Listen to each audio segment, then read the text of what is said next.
नमस्कार दोस्तों, स्वागत है आपका हमारे भोजपुरिया फितूर पर।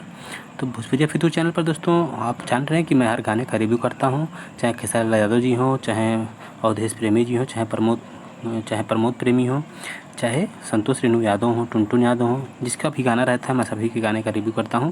तो दोस्तों इसी कड़ी में आप देखिए कि इनका जो है खेसारी लाल यादव का ये गाना जो है देवघर में दर्द, तो ये गाना काफ़ी अगर आराम से सुनेंगे तो आपको बहुत मज़ा आएगा। इस गाने में बीच में है कि दर्द से दहिया फाटत बा, रउआ मजाक लागत बा, यानी कि एक हीरोइन कहती है हीरो से कि दर्द से दहिया फाटत बा, रउआ मजाक लागत बा, क्योंकि दर्द यात्रा करने में, ये भी कांवर गीत है दोस्तों, तो उसमें चलने फिरने में काफ़ी दर्द हो जा रहा है। तो इसी पर ये गाना बना हो, इसको आराम से जब सुनेंगे तो ये देखिए गाने की सब सीन है दोस्तों, तो आपको काफ़ी अच्छा लगेगा ये गाना।